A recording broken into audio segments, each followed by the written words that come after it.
Capítulo 2. Encarnação dos Espíritos. 1. Objetivo da encarnação. 2. Da alma. 3. Materialismo. Objetivo da encarnação. 132. Qual o objetivo da encarnação dos espíritos? Deus lhes impõe a encarnação com o objetivo de fazê-los chegar à perfeição. Para alguns é uma expiação, para outros é uma missão. Todavia, para alcançarem essa perfeição, devem suportar todas as vicissitudes da existência corporal. Nisto é que está a expiação. A encarnação tem também outro objetivo, que é o de colocar o espírito em condições de cumprir sua parte na obra da criação. Para realizá-la, é que, em cada mundo, ele toma um aparelho em harmonia com a matéria essencial desse mundo, cumprindo aí, daquele ponto de vista, as ordens de Deus, de tal sorte que, concorrendo para a obra geral, ele próprio se adianta. A ação dos seres corpóreos é necessária à marcha do universo, mas Deus, em sua sabedoria, quis que, por essa mesma ação, eles encontrassem um meio de progredir e de se aproximarem dele. É assim que, por uma lei admirável de sua providência, tudo se encadeia, tudo é solidário na natureza. 133. Os espíritos que, desde o princípio, seguiram o caminho do bem, têm necessidade da encarnação? Todos foram criados simples e ignorantes.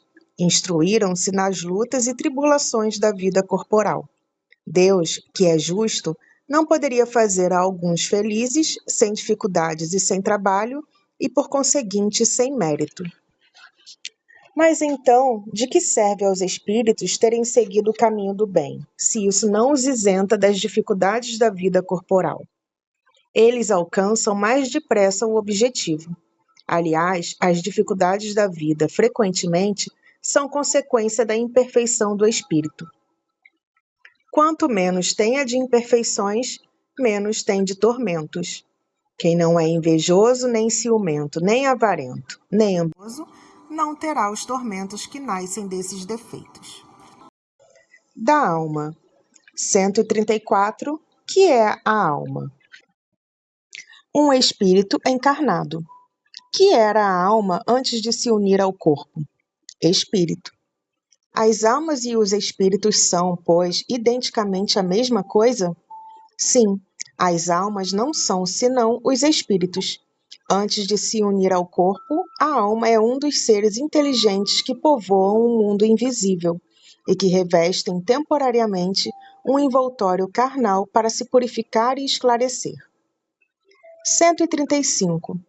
Existe no homem outra coisa que a alma e o corpo? Existe o laço que une a alma ao corpo. Qual é a natureza desse laço? Semimaterial, quer dizer, intermediário entre o espírito e o corpo, e necessário para que possam comunicar-se um ao outro. É por esse laço que o espírito atua sobre a matéria, e reciprocamente a matéria atua sobre o espírito. O homem é formado, assim, de 3 partes essenciais. Primeiro, o corpo ou ser material, análogo ao dos animais e animado pelo princípio vital. Segunda, a alma, espírito encarnado, do qual o corpo é habitação. Terceira, o princípio intermediário ou perispírito, substância semimaterial que serve de primeiro envoltório ao espírito e une a alma ao corpo. São como num fruto, o germe, o perisperma e a casca. 136. A alma é independente do princípio vital? O corpo não é senão um envoltório, repetimos-lo sem cessar. O corpo pode existir sem a alma? Sim, todavia, desde que cessa a vida do corpo, a alma o abandona. Antes do nascimento, não há ainda união definitiva entre a alma e o corpo, enquanto que depois que essa união está estabelecida, a morte do corpo rompe os laços que o unem à alma, e a alma o deixa. A vida orgânica pode animar um corpo sem alma, mas a alma não pode habitar um corpo privado de vida orgânica. Que seria o nosso corpo se não tivesse alma? Massa de carne sem inteligência, tudo o que desejardes, menos um homem. 137. O mesmo espírito pode encarnar em 2 corpos diferentes ao mesmo tempo? Não, o espírito é indivisível e não pode animar simultaneamente 2 seres distintos. 138. Que pensar da opinião daqueles que consideram a alma como o princípio da vida material? É uma questão de palavras que não a temos. Começai por vos entenderdes mutuamente. 139. Certos espíritos, e antes deles alguns filósofos, definiram a alma como uma centelha anímica emanada do grande todo. Por que essa contradição? Não há contradição, depende da significação das palavras. Por que não tendes uma palavra para cada coisa? A palavra alma é empregada para designar coisas muito diferentes. Alguns chamam assim o princípio da vida, e nesta significação é exato dizer, em sentido figurado, que alma é uma centelha anímica emanada do grande todo. Essas últimas palavras indicam a fonte universal do princípio vital, de onde cada ser absorve uma porção e que, depois da morte, retorna à massa. Essa ideia não exclui a de um ser moral distinto, independente da matéria e que conserva sua individualidade. É a esse ser que nós, igualmente, chamamos alma, e é nessa significação que podemos dizer que a alma é um espírito encarnado. Dando à palavra alma definições diferentes, os espíritos falam segundo a aplicação que fazem dela, e segundo as ideias terrestres de que estão ainda mais ou menos imbuídos. Isso decorre da insuficiência da linguagem humana, que não tem uma palavra para cada ideia, tornando-se a fonte de uma multidão de enganos e discussões. Eis porque os espíritos superiores nos dizem que nos entendamos primeiro acerca das palavras. 140. Que pensar da teoria da alma subdividida em tantas partes quantas são os músculos e presidindo assim a cada uma das funções do corpo? Isso depende ainda do sentido que se dê à palavra alma. Entendida como fluido vital, é razoável. Porém, se entende a alma como o espírito encarnado, é errada. Dissemos que o espírito é indivisível e transmite movimento aos órgãos por meio do fluido intermediário, sem por isso se dividir. Entretanto, alguns espíritos deram essa definição. Os espíritos ignorantes podem tomar o efeito pela causa. A alma atua por intermédio dos órgãos e os órgãos são animados pelo fluido vital que se reparte entre eles, e mais abundantemente naqueles que são centros ou sede dos movimentos. Mas essa explicação não se aplica quando se considera a alma como sendo o espírito que habita o corpo durante a vida e o deixa quando ocorre a morte. 141. Há alguma coisa de verdadeira na opinião daqueles que pensam que a alma é exterior e circunda o corpo? A alma não está aprisionada no corpo como o pássaro numa gaiola. Ela irradia e se manifesta ao seu redor, como a luz através de um globo de vidro ou como o som em torno de um centro sonoro. Nesse sentido, se pode dizer que ela é exterior, mas não é por si o envoltório do corpo. A alma tem 2 envoltórios, um sutil e leve, que é o primeiro e que chamamos perispírito, outro grosseiro, material e pesado, que é o corpo. A alma é o centro desses envoltórios, como o germe em um núcleo, já o dissemos. 142. Que dizer desta outra teoria segundo a qual a alma, numa criança, se completa a cada período da vida? O espírito é um só, e está inteiro na criança como no adulto. São os órgãos ou instrumentos de manifestação da alma que se desenvolvem e se completam. É ainda tomar o efeito pela causa. 143. Por que todos os espíritos não definem a alma da mesma maneira? Todos os espíritos não são igualmente esclarecidos sobre essas questões. Há espíritos ainda com limitações que não entendem as coisas abstratas, como ocorre entre vós com as crianças.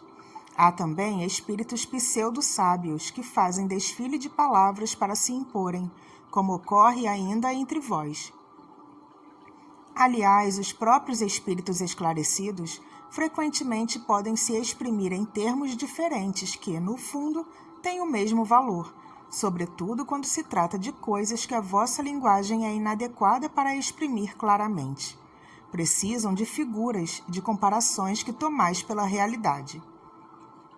144.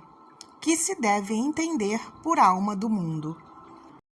É o princípio universal da vida e da inteligência, de onde se originam as individualidades. Mas aqueles que se servem dessas expressões frequentemente não se compreendem uns aos outros. A palavra alma é tão elástica que cada um a interpreta ao sabor das suas fantasias. Já se atribuiu também uma alma à terra. É preciso entendê-la como o conjunto dos espíritos devotados que dirigem as vossas ações no bom caminho, quando os escutais, e que, de certa maneira, são os prepostos de Deus com relação à terra. 145. Como se explica que tantos filósofos antigos e modernos tenham discutido tanto tempo sobre a ciência psicológica sem terem alcançado a verdade? Esses homens eram precursores da doutrina espírita eterna. Prepararam os caminhos, mas eram homens e se enganaram por tomarem as próprias ideias pela luz. Mas os próprios erros servem para deduzir a verdade, mostrando o pró e o contra. Aliás, entre esses erros se encontram grandes verdades, que um estudo comparativo vos faz compreender. 146. A alma tem uma sede determinada e circunscrita no corpo? Não, mas ela está mais particularmente na cabeça dos grandes gênios, em todos aqueles que pensam muito, e no coração, naqueles que sentem muito e dirigem suas ações a toda a humanidade. Que pensar da opinião daqueles que situam a alma num centro vital? Quer dizer que o espírito habita, de preferência, essa parte do vosso organismo, uma vez que é para lá que convergem todas as sensações. Aqueles que a situam no que consideram como o centro da vitalidade, confundem-na com o fluido ou princípio vital. Contudo, pode-se dizer que a sede da alma está mais particularmente nos órgãos que servem às manifestações intelectuais e morais. Materialismo. 147. Por que os anatomistas, os fisiologistas e, em geral, aqueles que se aprofundam nas ciências naturais são, com frequência, levados ao materialismo? O fisiologista narra tudo aquilo que vê. Orgulho dos homens que creem tudo saber e não admitem que alguma coisa possa ultrapassar seus conhecimentos. Sua própria ciência os torna presunçosos. Pensam que a natureza não pode ocultar-lhes nada. 148. Não é de lamentar que o materialismo seja uma consequência de estudos que deveriam, ao contrário, mostrar ao homem a superioridade da inteligência que governa o mundo? É necessário concluir que eles são perigosos? Não é verdade que o materialismo seja uma consequência desses estudos. O homem é quem tira deles uma falsa consequência, porque ele pode abusar de tudo, mesmo das melhores coisas. O nada, aliás, os amedronta, mais do que o demonstram, e os espíritos fortes são, frequentemente, mais fanfarrões que corajosos. No mais das vezes, são materialistas por não terem nada com que encher o vazio do abismo que se abre diante deles. Mostre-lhes uma âncora de salvação e a ela se agarrarão apressadamente. Por uma aberração da inteligência, há pessoas que não veem nos seres orgânicos senão a ação da matéria a que atribuem todos os nossos atos. Não veem no corpo humano senão a máquina elétrica. Não estudaram o mecanismo da vida senão pelo funcionamento dos órgãos que viram se apagar, frequentemente pela ruptura de um fio, e não viram nada mais que esse fio. Pesquisaram se restava alguma coisa, e como não encontraram mais que a matéria, que se tornara inerte, e não viram a alma escapar-se, não a puderam apanhar. Concluíram que tudo estava nas propriedades da matéria, e assim, depois da morte, o pensamento se aniquilava. De consequência, se assim fora, porque então o bem e o mal não teriam finalidade. O homem teria razão em pensar só em si mesmo e em colocar, acima de tudo, a satisfação dos seus prazeres materiais. Os laços sociais se quebrariam e as mais santas afeições se romperiam para sempre. Felizmente, essas ideias estão longe de ser gerais. Pode-se dizer que são muito circunscritas e não constituem mais que opiniões individuais, pois, em alguma parte, ainda se constituíram em doutrina. Uma sociedade apoiada sobre essas bases carregaria em si o germe da sua dissolução, e seus membros se entredevorariam como animais ferozes. O homem tem, instintivamente, a convicção de que tudo, para ele, não se acaba com a vida. Tem horror ao nada e obstina-se inutilmente contra a ideia do futuro, quando chega o momento supremo, e são poucos os que não perguntam o que vai ser deles, porque a ideia de deixar a vida para não mais retornar tem qualquer coisa de dolorosa. Quem poderia, com efeito, encarar com indiferença uma separação absoluta, eterna de tudo aquilo que amou? Quem poderia ver sem pavor abrir-se diante de si o abismo imenso do nada, onde virão se dissipar para sempre todas as nossas faculdades, todas as nossas esperanças, e se dizer: o quê? Depois de mim nada, nada mais que o vazio. Tudo acabado para sempre. Ainda alguns dias e minha lembrança terá se apagado da memória daqueles que me sobreviveram, e bem cedo não restará nenhum traço de minha passagem sobre a terra. O bem que fiz será esquecido pelos ingratos a quem eu servi, e nada para compensar tudo isto, nenhuma outra perspectiva que aquela do meu corpo roído pelos vermes. Este quadro não tem alguma coisa de apavorante, de glacial? A religião nos ensina que não pode ser assim, e a razão nos confirma. Mas esta existência futura, vaga e indefinida, não tem nada que satisfaça o nosso amor pelo positivo, sendo para muitos a origem da dúvida. Temos uma alma, mas o que é a nossa alma? Ela tem uma forma, uma aparência qualquer? É um ser limitado ou indefinido? Alguns dizem que é um sopro de Deus, outros que é uma centelha, outros ainda uma parte do grande todo, o princípio da vida e da inteligência. Mas de tudo isto, o que aprendemos? Que nos importa ter uma alma, se depois da morte ela se confunde na imensidade, como as gotas d'água no oceano. A perda da nossa individualidade não é para nós como nada? Diz-se que ela é imaterial, mas uma coisa imaterial não tem proporções definidas, e para nós representa nada. A religião nos ensina também que seremos felizes ou infelizes segundo o bem ou o mal que houvermos feito. Mas em que consiste essa felicidade que nos espera no seio de Deus? É uma beatitude, uma contemplação eterna sem outra finalidade de cantar louvores ao Criador? As chamas do inferno são uma realidade ou um símbolo? A própria Igreja o entende como um símbolo, mas quais sofrimentos? Onde está o lugar de suplício? Numa palavra, o que se faz, o que se vê nesse mundo que nos espera a todos? Diz-se que ninguém voltou para nos prestar contas. É um erro, e a missão do Espiritismo é precisamente de nos esclarecer sobre esse futuro, de nos fazer, até certo ponto, atingi-lo com o dedo e com o olhar, não mais pela razão, mas pelos fatos. Graças às comunicações espíritas, isto não é mais uma presunção, uma probabilidade sobre a qual cada um entende à sua vontade, que os poetas embelezam suas ficções ou semeiam imagens alegóricas que nos enganam. É a realidade que se nos apresenta, pois que são os próprios seres do outro mundo que vêm nos descrever sua situação. Dizer-nos o que foram, que nos permitem assistir, por assim dizer, a todas as peripécias de sua nova vida, e por esse meio, mostrando-nos o destino inevitável que está nos reservado, segundo os nossos méritos e os nossos deméritos. Há nisto algo de antirreligioso? Bem ao contrário, uma vez que os incrédulos aí encontram a fé, e os indecisos uma renovação de fervor e de confiança. O Espiritismo é, pois, o mais poderoso auxiliar da religião. Uma vez que é assim, é porque Deus o permite. E Ele o permite para reanimar as nossas esperanças vacilantes e nos reconduzir ao caminho do bem pela perspectiva do futuro. Capítulo 3. Retorno da vida corpórea à vida espiritual. 1.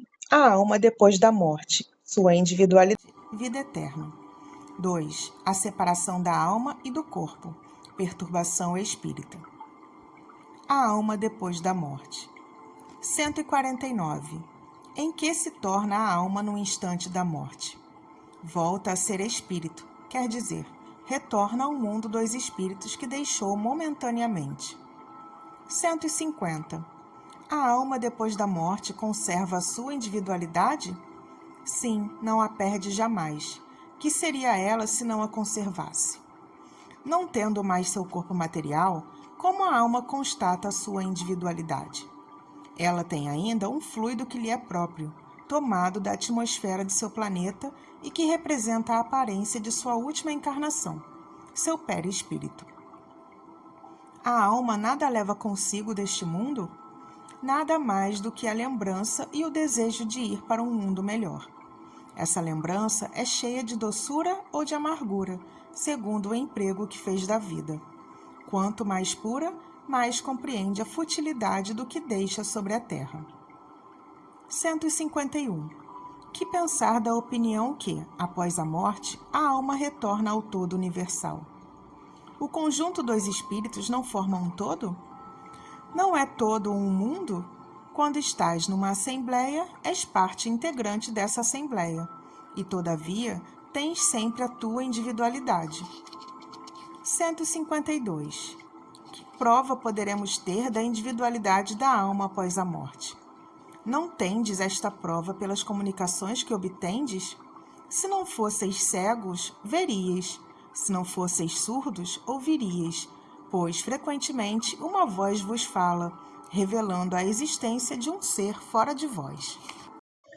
Aqueles que pensam que com a morte a alma retorna ao todo universal estão errados, se entendem com isso que, semelhante a uma gota d'água que cai no oceano, ela aí perde a sua individualidade. Eles estão certos se entendem pelo todo universal o conjunto dos seres incorpóreos do qual cada alma ou espírito é um elemento.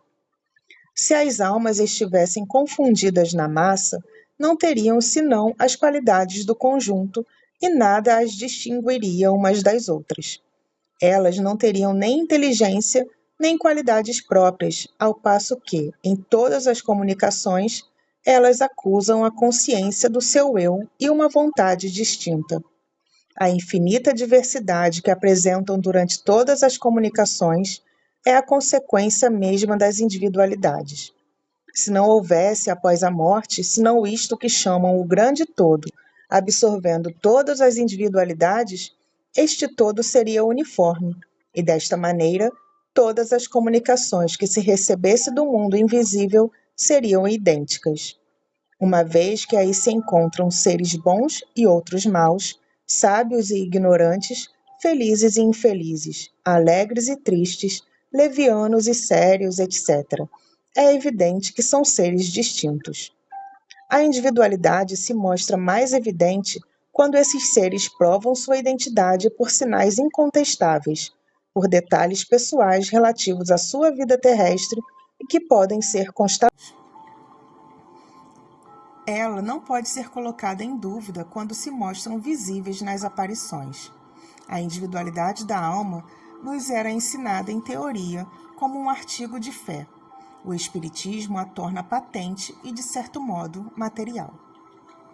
153. Em que sentido se deve entender a vida eterna? É a vida do espírito que é eterna. A do corpo é transitória e passageira. Quando o corpo morre, a alma retorna à vida eterna. Não seria mais exato chamar vida eterna a dos espíritos puros, que, atingindo o grau de perfeição, não têm mais provas a suportar? É antes a felicidade eterna. Mas isto é uma questão de palavras. Chamai as coisas como quiserdes, contanto que vos entendais. Separação da alma e do corpo. 154.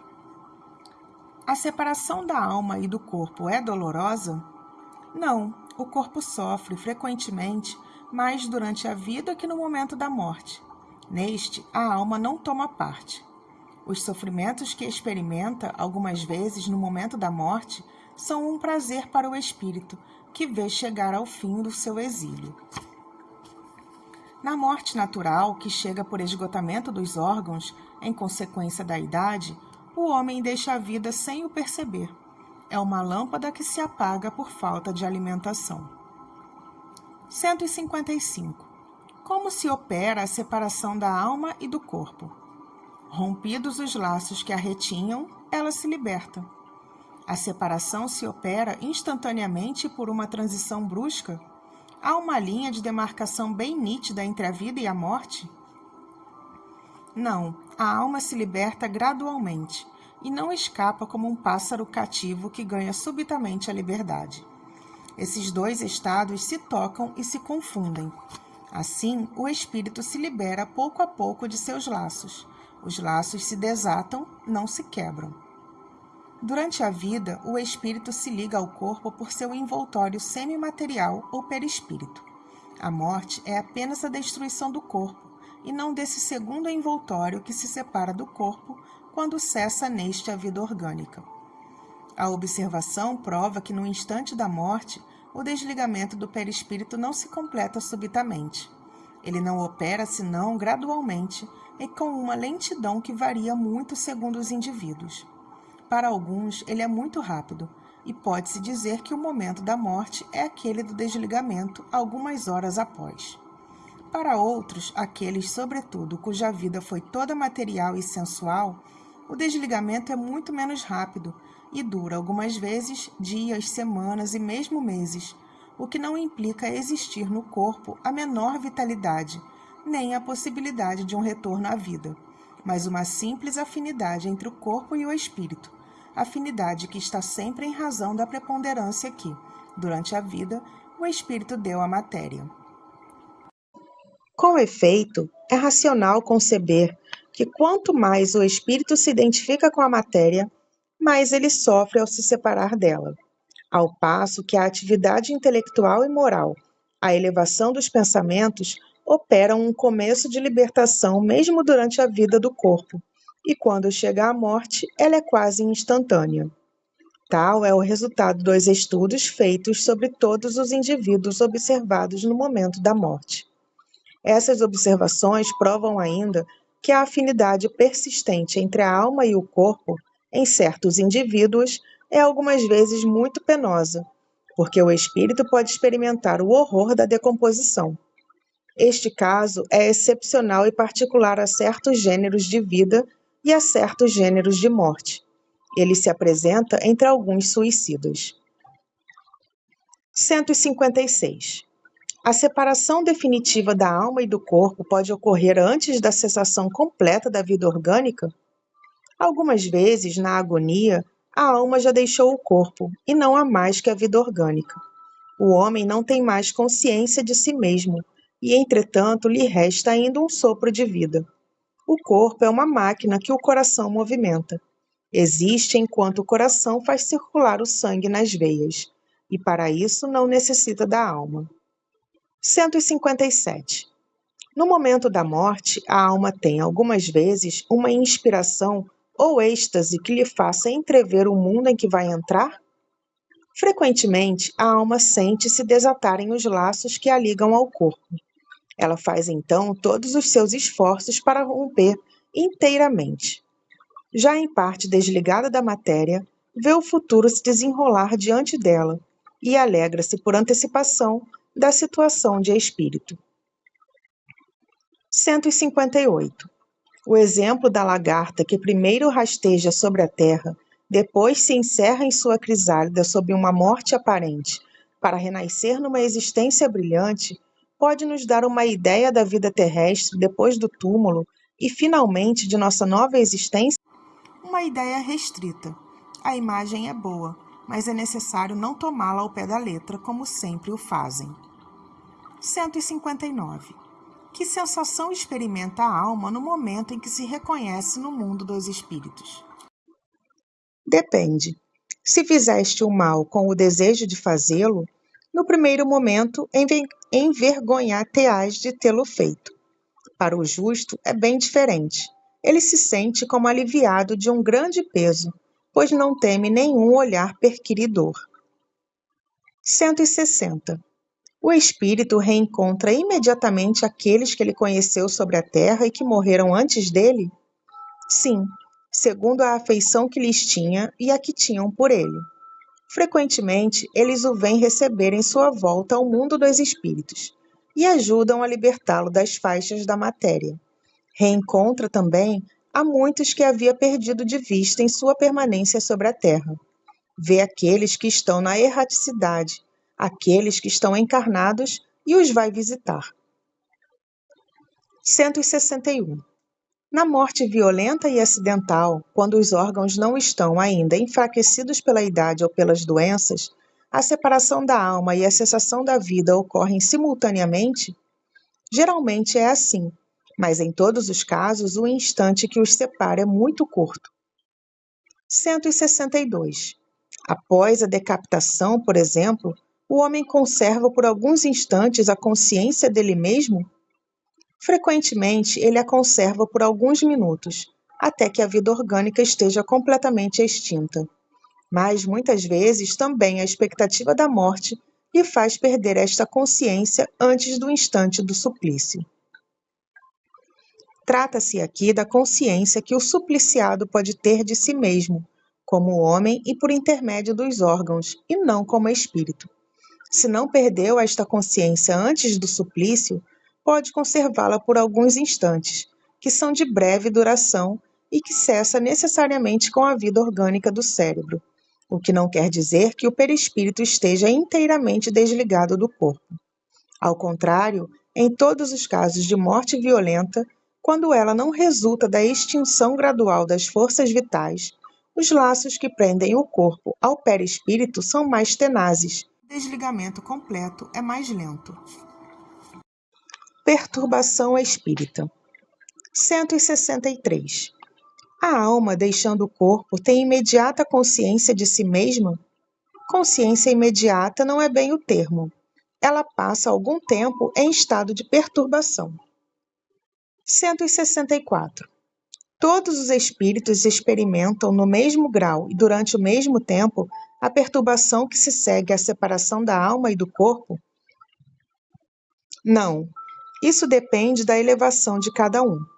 Aquele que já está purificado se reconhece quase imediatamente, visto que já se libertou da matéria durante a vida física, enquanto que o homem carnal, aquele cuja consciência não é pura, conserva por tempo mais longo a impressão desta matéria. 165. O conhecimento do espiritismo exerce influência sobre a duração mais ou menos longa da perturbação? Uma influência muito grande, uma vez que o espírito já compreendia antecipadamente a sua situação. Mas a prática do bem e a pureza da consciência são os que exercem maior influência. No momento da morte, tudo a princípio é confuso. A alma necessita de algum tempo para se reconhecer. Ela se acha como aturdida e no estado de um homem que, despertando de um sono profundo, procura orientar-se sobre sua situação. A lucidez das ideias e a memória do passado lhe voltam, à medida que se apaga a influência da matéria da qual se libertou, e se dissipe a espécie de neblina que obscurece seus pensamentos. A duração da perturbação que se segue à morte do corpo varia muito. Pode ser de algumas horas, de muitos meses e mesmo de muitos anos. É menos longa para aqueles que, desde a sua vida terrena, se identificaram com o seu estado futuro, porque, então, compreendem imediatamente a sua posição. Essa perturbação apresenta circunstâncias particulares, segundo o caráter dos indivíduos e, sobretudo, de acordo com o gênero de morte. Nas mortes violentas, por suicídio, suplício, apoplexia, ferimentos, etc., o espírito é surpreendido, espanta-se e não acredita que morreu, e sustenta essa ideia com obstinação. Entretanto, vê seu corpo, sabe que esse corpo é seu e não compreende por que está separado dele. Acerca-se de pessoas a quem estima, fala-lhes e não compreende porque elas não o ouvem. Essa ilusão perdura até a inteira libertação do perispírito, e só então o espírito se reconhece e compreende que não pertence mais ao número dos vivos. Este fenômeno se explica facilmente. Surpreendido de improviso pela morte, o espírito fica atordoado com a brusca mudança que nele se operou. Para ele, a morte ainda é sinônimo de destruição, aniquilamento. Ora, como ele pensa, vê e escuta, não se considera morto. Sua ilusão é aumentada pelo fato de se ver com um corpo de forma semelhante ao precedente, mas cuja natureza etérea ainda não teve tempo de estudar. Ele o crê sólido e compacto como o primeiro, e quando chamam sua atenção para esse ponto, admira-se de não poder apalpá-lo. Esse fenômeno é análogo ao dos sonâmbulos iniciantes que não acreditam dormir. Para eles, o sono é sinônimo de suspensão das faculdades.